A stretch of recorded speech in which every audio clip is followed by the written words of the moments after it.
তিলোত্তমার মা নিজের মেয়েটাকে এখন ক্যাশ করছে যাতে ও বিজেপির হয়ে একটা টিকিট পায়, ভোটে দাঁড়াতে পারে। কিন্তু ও জানে না যে বিজেপির এতটা হাল খারাপ, 90% মানুষ আজকে বিজেপির বিরুদ্ধে। কারণ বিজেপি অভয়ের মা বাবা কে? সে আবার কারা? তিলোত্তমা। ও তিলোত্তমা মা বাবা। আমাদের যে কন্যা তিলোত্তমা এখন আর অভয়ের মা বাবার নয়, তিলোত্তমা সমস্ত মানব জাতির, সমস্ত মানুষের, আমারও কন্যা। তো অভয়ার মা বাবা বা তিলোত্তমার মা বাবা সে ডাকার কে? সে কি রাজনৈতিক ব্যক্তিত্ব? সে কি বড় কেউ সংগঠকের লিডার? নাকি সে তাকে দিয়ে করানো হচ্ছে? এখন এই মুহূর্তে বাঙালি ভয়াবহ বিপদের মধ্যে। সারা ভারতবর্ষে গুজরাটি মারোয়াড়িরা যেভাবে এবং তাদের পরিচালিত আমাদের বিজেপি সরকার অবাঙালিরা যেভাবে বাঙালিদের হত্যা করছে, পুশব্যাক করছে, মারছে, পেটাচ্ছে। বাংলা ভাষায় কথা বললে বাংলাদেশি কোনো খারাপ শব্দ না, ভারতীয় যেমন শুনে বাংলাদেশি, কিন্তু যখন তাকে বাংলাদেশি অবৈধ অনুপ্রবেশকারী বলে চিহ্নিত করা হচ্ছে কাউকে, বাংলাদেশি মানেই যেন অবৈধ অনুপ্রবেশকারী, তখন মানুষ জেগে আছে। শুভেন্দু গত 3-4 দিন আগে কোথায় একটা গেছিল, মারপিট, তাকে মারতে এসছে কেন? সে হিন্দুদের জায়গাতে গিয়ে বাঙালি জেগে গেছে। তো সেই রকম একটা আবহে যখন বিজেপি মিথ্যা করে, ফলস করে শত শত মানুষকে বেনাগরিক করার জন্য সিএতে আবেদন করাচ্ছে, মানুষগুলো শেষ হয়ে যাবে।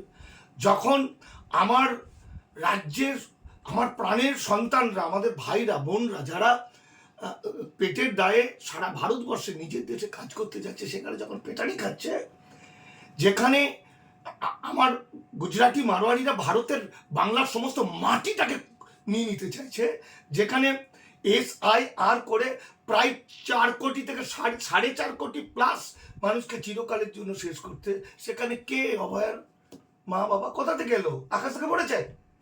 তিনি কি লেখাপড়া জানেন না?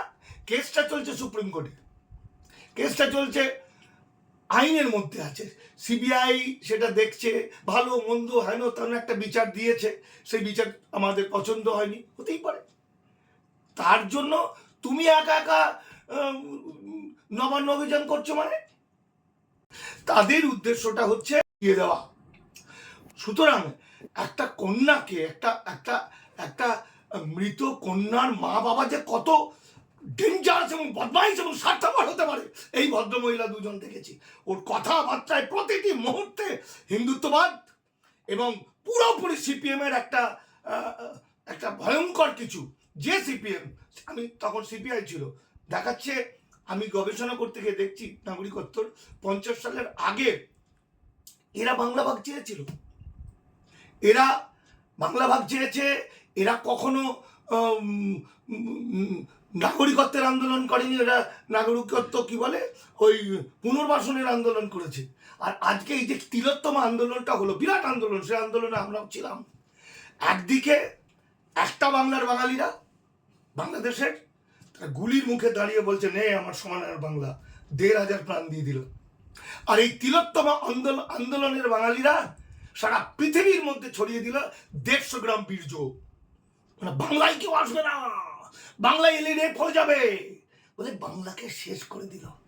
তিলোত্তমার মা নিজের মেয়েটাকে এখন ক্যাশ করছে যাতে ও বিজেপির হয়ে একটা টিকিট পায়, ভোটে দাঁড়াতে পারে। কিন্তু ও জানে না যে বিজেপির এতটা হাল খারাপ, 90% মানুষ আজকে বিজেপির বিরুদ্ধে। কারণ বিজেপি সেই সময় একটা রাজনৈতিক দল, ঠিক আছে, একটা মানুষ যে কোনো পার্টি করতে পারে, কিন্তু যখন বাঙালিকে শেষ করবে, বাংলাকে ধ্বংস করবে, তখন কিন্তু বিজেপিকে কেউ রেয়াত করবে না। এবং তাকে যে পাশে থাকবে, সে যত বড় কাণ্ডই হোক, সে শুভেন্দু অধিকারী।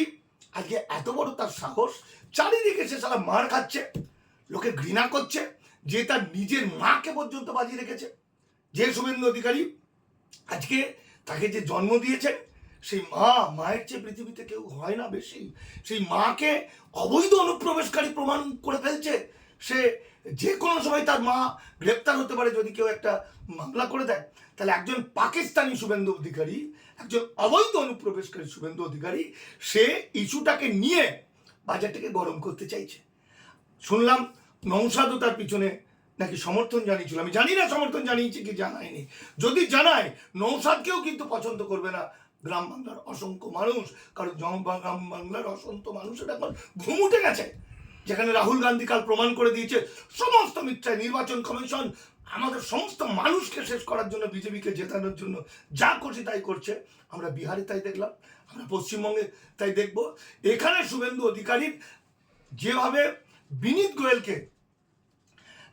গোয়েলের ইস্যুতে এই যে মনোজ ভার্মা কলকাতা পুলিশের প্রধান, সে ভালো হোক খারাপ হোক মন্দ হোক আমার দেখার দরকার নেই, কিন্তু শুভেন্দু অধিকারী তাকে যদি এই ইস্যুকে কেন্দ্র করে সুরের বাচ্চা বলে, তাহলে আমিও শুভেন্দু অধিকারীকে বলবো অঙ্কের ছেলে, খ ড্যাশের ছেলে, তাই তো?